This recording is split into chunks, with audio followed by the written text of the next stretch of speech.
नमस्कार, मैं हूं संजय शर्मा। आप देख रहे हैं 4 PM न्यूज़ नेटवर्क। कल रिजल्ट आ जाएगा। सबका तापमान बढ़ा हुआ है कि उत्तर प्रदेश में क्या होने जा रहा है। समाजवादी पार्टी और भारतीय जनता पार्टी दोनों के नेताओं का ब्लड प्रेशर बहुत हाई है। एग्जिट पोल कुछ भी कह रहे हैं, लेकिन दोनों पार्टियों में कन्फ्यूजन है कि होगा क्या। भारतीय जनता पार्टी के भी तमाम बड़े नेताओं में से मेरी बात हुई। एग्जिट पोल देखकर खुश तो हैं, लेकिन मन में डर है। और एक दो विधायक तो जो मेरे दोस्त हैं वो कह रहे हैं हमको तो क्षेत्र में इतनी लहर तो दिखाई नहीं दे रही है, लेकिन अगर है तो बहुत अच्छी बात है। इस बीच में एक हैदराबाद का बड़ा प्रतिष्ठित ग्रुप है, आत्मसाक्षी ग्रुप। इंजीनियर्स हैं, काबिल इंजीनियर्स का एक पूरा समूह है, IITians हैं ये लोग। और इन्होंने देश के कई राज्यों में सर्वे किए हैं और वो सर्वे 100% सच हुए हैं। आत्मसाक्षी ग्रुप जहाँ जहाँ चुनाव हो रहे थे 5 राज्यों में, बहुत बड़ी टीम थी इनकी। ये 6 महीने से लगातार उनके बीच में हर विधानसभा पे जाके बातचीत कर रहे थे, संवाद कर रहे थे। और उत्तर प्रदेश की हर विधानसभा में इनकी टीम गई, लोगों का माहौल जाना, बातचीत की, क्या सोचते हैं, कौन नेता अच्छा है लगता है, इस तरह तमाम मुद्दे इन्होंने बात किए। और फिर अपना एक सर्वे लाए हैं ये। और सर्वे की डिटेल मैंने इनकी मंगाई है कि क्या मापदंड है, क्योंकि जो एग्जिट पोल आए हैं उनकी कई कंपनियों पे कई बड़े बड़े दाग लग चुके हैं। दाग लग चुके हैं कि वो कुछ डाटा की हेराफेरी करते हैं, कुछ पार्टियों में टिकट दिलाने में बड़ी रुचि रखते हैं, इस तरह के कुछ आर्थिक आरोप लगे हैं। और चर्चा है भी कि इस बार भी कुछ खेला हुआ है इस एग्जिट पोल में। तो आत्मसाक्षी ग्रुप से मैंने डिटेल्स मांगी थी उनकी, तो उन्होंने भिजवाई है। और उन्होंने जो सैंपल लिए हैं, 3,16,000 सैंपल लिए हैं उत्तर प्रदेश से। तो ये काफ़ी बड़ा सैंपल होता है 3,16,000। मुझे लगता है जितने एग्जिट पोल आए हैं इन्होंने अभी तक बताया नहीं, लेकिन शायद किसी का भी इतना बड़ा सैंपल नहीं है। 3,16,000 सैंपल पूरे उत्तर प्रदेश में लिया है। मेरे पास सारा डाटा है, मैं आपको पढ़ के इनकी जो मुख आते हैं वो बताता रहता हूँ। ये उन्होंने लिखा है कि ये सब जाके किया है इन्होंने। No digital telephonic sample are taken, मतलब कोई भी फ़ोन से सैंपल नहीं लिए गए, मौके पे गए हैं, लोगों से बात की है। और सारी सारी गए हैं कॉन्स्टिट्यूंसी में। और इन्होंने डिस्ट्रिक्ट वाइज बताया है कि किस ज़िले में कितनी सीटें आ रही हैं। मैं पूरा ग्राफ आपको अभी बताऊंगा। उससे पहले मैं आपको मोटा मोटा सा ये बता देता हूँ कि कौन कौन सी पार्टी का शेयर बढ़ रहा है और कौन सी पार्टी का शेयर कम हो रहा है। तो बीजेपी को -7.2% वोट कम पड़े हैं, ऐसा उनका मानना है 2017 के कंपैरिजन में। समाजवादी पार्टी के अलायंस को 17.3% ज़्यादा का मुनाफा होता नजर आ रहा है। बहुजन समाज पार्टी को 7.8 वोट शेयर का नुकसान हो रहा है। कांग्रेस को 3.7 वोट परसेंट का फायदा हो रहा है और अदर्स को 6% का नुकसान हो रहा है। 2017 के मुकाबले में इस चुनाव में ये आत्मसाक्षी ग्रुप का 3,16,000 लोगों का सैंपल है।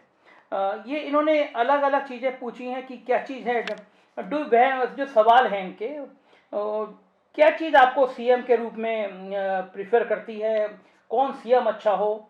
तो 42.5 यानी 42.5 लोगों ने अखिलेश यादव के नाम दिया है।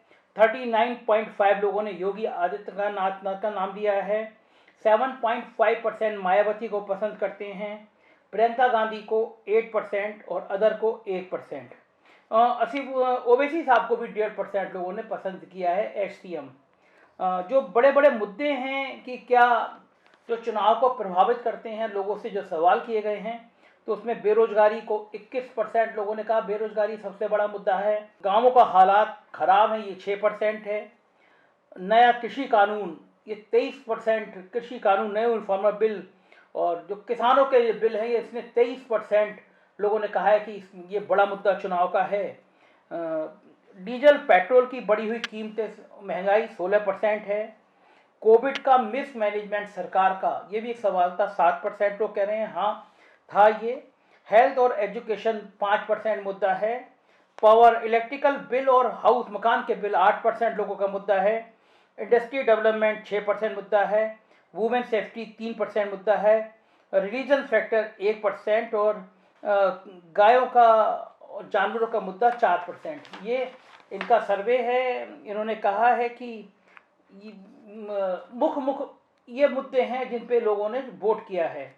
अगला इन्होंने पूछा, एनालिसिस किया है कि ये In UP, this time Hindu-Muslim trump card not working in the party in 2022। 2022 के चुनाव में हिंदू मुसलमान कार्ड नहीं चलाने की कोशिश बहुत की गई थी। पश्चिमी उत्तर प्रदेश में योगी आदित्यनाथ जी ने बिल्कुल ऐसी जहर उगलती भाषा भी बोली थी, गर्मी निकाल दूंगा, बुलडोजर चला दूंगा, शिमला बना दूंगा, और तरह तरह के राम भक्तों पे गोली चलाई थी, दंगे होते थे, इस तरह की तमाम बातें हुई। लेकिन हिंदू मुसलमान कार्ड इस बार उत्तर प्रदेश में चलता हुआ नजर नहीं आया। राम मंदिर is close issue for BJP. Bharatiya Janata party के इस चुनाव में राम मंदिर कोई मुद्दा बीजेपी ने भी बहुत प्रमुखता से नहीं बनाया, क्योंकि राम मंदिर का जब मुद्दा बन रहा था तो घोटाले का भी जिक्र सामने आ रहा था। वो बन चुका है, राम मंदिर बनना शुरू हो गया, तो मुद्दा बहुत कम था। ये जो समाजवादी पार्टी की स्ट्रेटेजी थी स्मॉल पार्टियों को साथ में लेने के लिए, ये एक जीत का बड़ा कारण बनी समाजवादी पार्टी की, ऐसा इस ग्रुप का कहना है। और जो ब्राह्मण वोट है ग्रुप ने माना, वो बीजेपी को 42% गया है उत्तर प्रदेश का ब्राह्मण, समाजवादी पार्टी को 30% गया है ब्राह्मण, बहुजन समाज पार्टी को 13% गया है, कांग्रेस को 14% और अदर अन्य लोगों को 1% गया है। मुस्लिम वोटिंग बीजेपी को 5% है, समाजवादी पार्टी को 75% है, बीएसपी को 9% है, कांग्रेस को 7% है और अदर 4% है।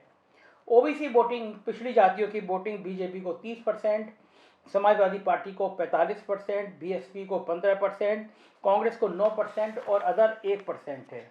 शेड्यूल कास्ट एससी एसटी की वोटिंग बीजेपी को 30% है, समाजवादी पार्टी को 25% है, बीएसपी को 30% है। मतलब बड़ा मुद्दा ये कि बीजेपी को और बीएसपी को बराबर बराबर दलित वोट गया है। समाजवादी पार्टी को 25% यानी 5% कम वोट गया है, कांग्रेस को 10% और अदर को 5%। Polarisation is the same community like Rajbhar, Muslim, Jat, OBC, Kurmi, Saini, Chamar and Pasi in favour of Samajwadi Party and against to BJP. मतलब ये जो जातियां हैं जो मैंने आपको बताई, राजभर, मुस्लिम, जाट, कुर्मी, सैनी, चमार, पासी, ये समाजवादी पार्टी के फेवर में गए हैं, बीजेपी के खिलाफ गए हैं, ऐसा इन लोगों ने अपने सर्वे में पाया है। In Paschim UP the farmer, Jat, Muslim, Gujar, some OBC community are against to BJP. ये कम्युनिटियां जो पश्चिमी उत्तर प्रदेश में थी, किसान, जाट, मुस्लिम, गुजर और अन्य पिछड़ी जातियां भारतीय जनता पार्टी के खिलाफ थी।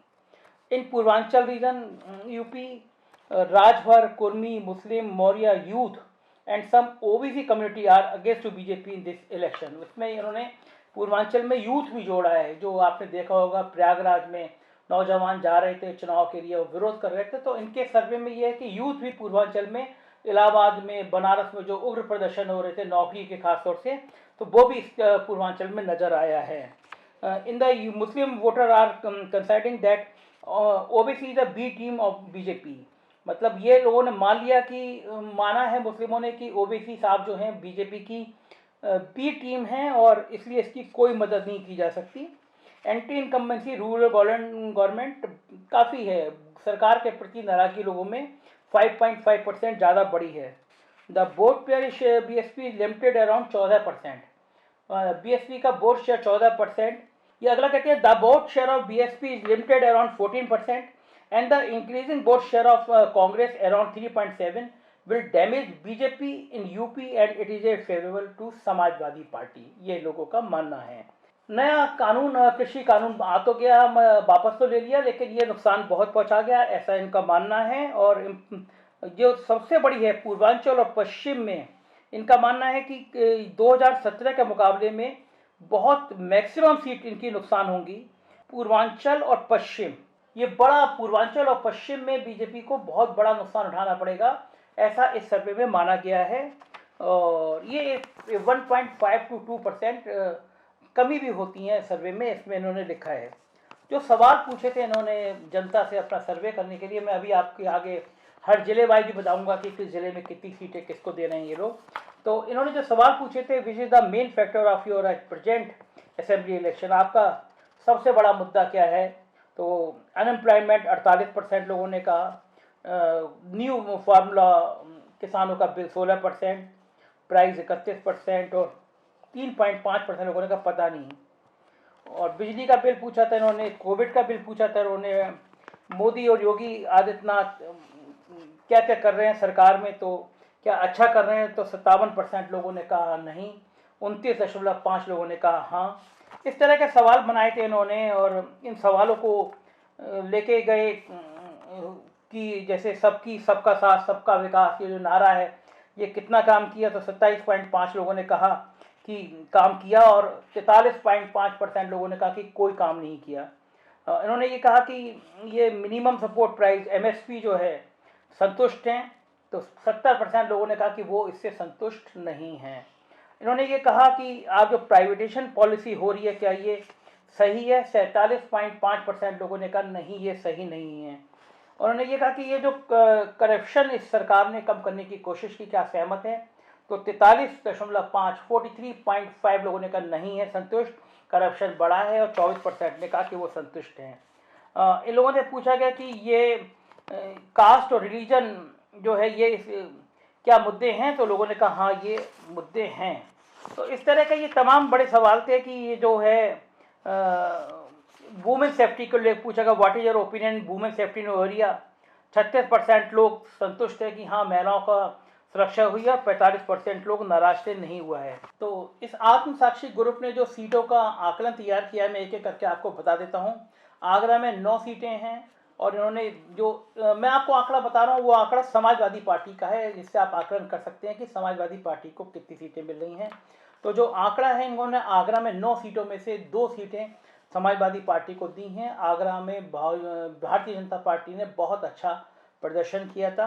मथुरा में 5 में 2 सीटें समाजवादी पार्टी को मिलेंगी, मैनपुरी में 4 में 3 सीटें मिलेंगी, फिरोजाबाद में 5 में 3 सीटें मिलेंगी, अलीगढ़ में 7 में 5 सीटें, एटा में 4 में 3 सीटें, हाथरस में 3 में 2 सीटें, कासगंज में 3 में 2 सीटें, बागपत में 3 में 2 सीटें। ये बागपत बड़ा इंपॉर्टेंट चुनाव था, खासतौर से पश्चिमी उत्तर प्रदेश का, और जाट लैंड कहलाई जाती है बागपत में। तो इस जाट लैंड में बागपत में 3 में 2 सीटें, बुलंदशहर में 7 में 4 सीटें, गौतम बुद्ध नगर में 3 में 2 सीटें, गाजियाबाद 5 में 2 सीटें, मेरठ में 7 में 5 सीटें, हापुड़ 3 में 2 सीटें, अयोध्या में 5 में 3 सीटें। अयोध्या में खुद शहर था, और मुझे लगता है अयोध्या शहर की सीट बीजेपी को बहुत बड़ा दर्द देने वाली है। पवन पांडे वहाँ पे बहुत अच्छा चुनाव लड़े हैं। अंबेडकर नगर 5 में 3 सीटें, सुल्तानपुर 5 में 5 सीटें, सुल्तानपुर में 5 में 5 सीटों का आकलन है समाजवादी पार्टी के लिए। अमेठी में 4 में 2 सीटें, बलिया में 7 में 4 सीटें, मऊ में 4 में 4 सीटें, आजमगढ़ 10 में 7 सीटें, बस्ती में 5 में 3 सीटें, संत कबीर नगर 3 में 2 सीटें, सिद्धार्थनगर 5 में 1 सीट, बहराइच में 7 में 3 सीट, बलरामपुर 4 में 2 सीट, गोंडा 7 में 2 सीट, श्रावस्ती 2 में 1 सीट, देवरिया 7 में 3 सीट, गोरखपुर 9 में से 3 सीट। गोरखपुर में अगर 3 सीट समाजवादी पार्टी जी जाती है तो ये योगी आदित्यनाथ जी के लिए बड़ी चुनौती होगी, क्योंकि ये उनका घर है। कुशीनगर में 7 में 3 सीटें, महाराजगंज में 5 में 3 सीटें, मिर्जापुर 5 में 3 सीटें, संत रविदास नगर 3 में 1 सीट, सोनभद्र 4 में 2 सीट, प्रयागराज 12 में से 6 सीटें, फतेहपुर 6 में से 3 सीटें, कौशाम्बी में 3 में से 2 सीटें, प्रतापगढ़ 7 में से 3 सीटें, मुजफ्फरनगर 6 में से 4 सीट, सहारनपुर 7 में 4 सीट, शामली 3 की तीनों सीटें, बांदा 4 में 2 सीट, चित्रकूट में 2 में 1 सीट, हमीरपुर 2 में 1 सीट, महोबा 2 में 1 सीट, जालौन 3 में 2 सीट, झांसी 4 में 2 सीट, ललितपुर में कोई सीट नहीं, 2 सीटें दोनों हार जाएगी बस समाजवादी पार्टी, बाराबंकी 6 में 4 सीटें, बदायूं 6 में से 3 सीटें, बरेली 9 में से 5 सीट, पीलीभीत 4 में 3 सीट, शाहजहाँपुर 6 में 4 सीट, औरैया 3 में 2 सीट, इटावा 3 में 3 सीट, फर्रुखाबाद 4 में 2 सीट, कन्नौज 3 में 2 सीट, कानपुर देहात 4 में 2 सीट, कानपुर नगर 10 में 4 सीट, हरदोई 8 में 5 सीट, लखीमपुर खीरी 8 में 4 सीट, लखनऊ 9 में से 2 सीटें, रायबरेली 6 में से 3 सीटें, सीतापुर 9 में से 7 सीटें, उन्नाव 6 में से 4 सीटें, बिजनौर 8 में से 6 सीटें, अमरोहा 4 में 3 सीटें, मुरादाबाद 6 में 4 सीटें, रामपुर 5 में 4 सीट, संभल 4 में 2 सीटें, गाजीपुर 7 में 5 सीटें, वाराणसी 8 में 2 सीटें, चंदौली 4 में 2 सीटें और जौनपुर 9 में 6 सीटें। इस प्रकार आत्मसाक्षी ग्रुप का मानना है, जो लेटेस्ट इन्होंने भेजा है, कि समाजवादी पार्टी 226 सीटें जीतने जा रही है। ऐसा इस ग्रुप का आकलन है और ये उन्होंने डिटेल रिपोर्ट मुझे भेजी थी, जो मैंने सोचा कि आप दर्शकों तक पहुंचा दूं। अलग अलग एग्जिट पोल हैं, जो बड़े एग्जिट पोल आए हैं, जो टीवी पे चले हैं, राष्ट्रवादी मीडिया पर चले हैं, राष्ट्रवादी चैनलों पे चले हैं, उसमें भारतीय जनता पार्टी प्रचंड बहुमत के साथ सरकार बना रही है। लेकिन डीवी देशबंधु लाइव पे और आज साक्षी ग्रुप है और हम लोगों का 4 PM का ग्रुप है, उसका आकलन ये है, जो सर्वे है, कि समाजवादी पार्टी उत्तर प्रदेश में सरकार बना रही है। क्या होगा ये कल मतपेट का खुलने के साथ तय हो जाएगा। कल 2 बजे 3 बजे से लगभग क्लियर हो जाएगा। तो बड़ी बात ये होगी कि देखने वाली बात होगी कि सरकार कौन बना रहा है। कल आप पूरा दिन हम लोग लाइव करेंगे, सुबह 8 बजे से रात के 8 बजे तक। देखते रहिए 4 PM न्यूज़ नेटवर्क, यही चैनल है जो सच सच और सिर्फ सच बताएगा। Thank you.